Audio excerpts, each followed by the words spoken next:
হ্যাঁ, আগে আমাদেরও তো ছোটবেলাতেই বিয়ে হয়েছে। কিন্তু মা কি চাই যে বাল্যবিবাহ হোক? আমি কখনো চাই না আমার আত্মীয় স্বজন, পাড়াপড়শি এবং আমার বাড়ির মেয়ে আর 18 বছরের নিচে বিয়ে হোক।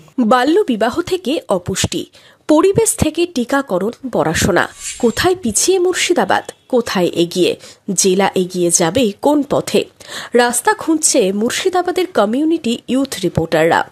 এবার তারাই সম্মানিত নিজেদের স্কুলে। বাল্যবিবাহ বিষয় নিয়ে আমরা অনেক জায়গায় গিয়েছি এবং নানান রকমের রিপোর্ট করেছি, যেটা আমাদের ইউনিসেফের অনেক পছন্দ হয়েছে এবং আমাদের ন্যাশনাল লেভেলে এই কাজটা গিয়েছে এবং আমাদেরকে স্যার ম্যামরা উৎসাহিত করার জন্য আমাদেরকে প্রাইজ দিয়েছে। 2025-এর 12 জানুয়ারি ইউনিসেফ ইন্ডিয়ার এক্স হ্যান্ডেল থেকে ইউটিউব, ইনস্টাগ্রাম পেজ দেশ বিদেশের মানুষের সঙ্গে পরিচয় করিয়ে দিয়েছিল মুর্শিদাবাদের সাহসী কমিউনিটি ইউথ রিপোর্টারদের। সেই টিমে ছিল হরিহরপাড়া উচ্চ বিদ্যালয়ের 4 ছাত্রী, যারা যৌথভাবে তৈরি করেছে একাধিক প্রতিবেদন। এবার স্কুলের বার্ষিক সাংস্কৃতিক অনুষ্ঠানে হরিহরপাড়ার কমিউনিটি ইউথ রিপোর্টারদের সংবর্ধনা জানালো হরিহরপাড়া উচ্চ বিদ্যালয়। স্কুলের প্রধান শিক্ষক জানালেন কমিউনিটি ইউথ রিপোর্টারদের সাফল্যের কথাও। আমাদের মতো হরিহরপাড়ার মতো একটি বিদ্যালয় থেকে ছাত্রীরা কেবলমাত্র পড়াশুনো নয়, পড়াশুনোর বাইরে বেরিয়ে সামাজিক দায়বদ্ধতার জায়গাটার ভাবনা চিন্তা করেই কিন্তু তারা ইউথ রিপোর্টার হিসেবে কাজ শুরু করে।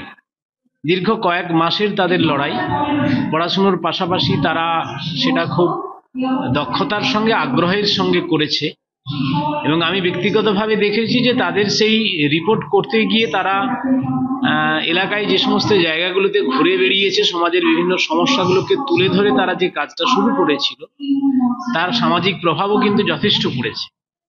আমরা কিছুটা হলেও বাল্যবিবাহ রোধ করতে পেরেছি, কিছুটা হলেও নারী পাচার, অপুষ্টি, এই সমস্ত বিষয়ের উপরে তারা যে প্রোগ্রাম রেখেছিল, যে কর্মসূচি নিয়েছিল, তার সেক্ষেত্রে তারা সফল হয়েছে। তাদের সফলতার স্বীকৃতি হিসেবে ইউনিসেফ ইউথ রিপোর্টার হিসেবে তাদেরকেও স্বীকৃতি জানিয়েছে। এখন তাদের এই সাফল্য কিন্তু একই সাথে আমাদেরকেও আনন্দিত করেছে। বাল্যবিবাহ, অপুষ্টির সংকটের মোকাবিলায় কি অভিজ্ঞতা কমিউনিটি ইউথ রিপোর্টারদের? নিজের স্কুলে সংবর্ধনা পেয়ে কেমন লাগছে? একটা অল্প বয়সী মেয়ের বিয়ে হয়ে গেলে তার কি কি সমস্যা হয় এবং তার বাচ্চা হয়ে যাওয়ার ফলে যে যে সমস্যা দেখা দিতে পারে তার বাচ্চার অপুষ্টির কারণে, সেসবগুলো আমরা তুলে ধরেছি এবং তাদের সামনে গিয়ে কথা বলেছি। তাদের সঙ্গে আমরা ভালোভাবে কথাবার্তা বলে মিলেমিশে তাদের থেকে আমরা নানা কিছু জানতে পেরেছি, শিখতে পেরেছি যে এই কারণে এই হয়। এগুলো আমরা সাধারণ মানুষের কাছে তুলে ধরাতে তারা আমাদের ভালোবাসা দিয়ে, আশীর্বাদ দিয়ে আজ আমরা এই দাঁড়িয়ে আছি। আমাদের খুব ভালো লাগছে কমিউনিটি ইউথ রিপোর্টার হিসেবে কাজ করে। আরও কিশোর কিশোরীরা হয়ে উঠুন কমিউনিটি ইউথ রিপোর্টার, চাইছে হরিহরপাড়ার কমিউনিটি ইউথ রিপোর্টাররা। এখন অনেক পরিমাণে বাল্যবিবাহের বিষয়টা বেড়ে গিয়েছে, তার জন্য সচেতন হতে হবে মানুষজনকে। আমরা 4 জন কমিউনিটি ইউথ রিপোর্টার হয়ে কিছুই করতে পারবো না, কারণ আরো নতুন নতুন কমিউনিটি ইউথ রিপোর্টার তৈরি করতে হবে যারা সবাই এই মোকাবিলা করতে পারবে। ইউনিসেফের পক্ষ থেকে লেখা হয়েছিল, মুর্শিদাবাদের নির্ভীক কমিউনিটি ইউথ রিপোর্টারদের সাথে পরিচিত হন। বাল্যবিবাহ প্রতিরোধ থেকে পরিবেশগত সমস্যার সমাধানে তারা গুরুত্বপূর্ণ গল্পগুলিকে প্রতিবেদনে তুলে ধরছে।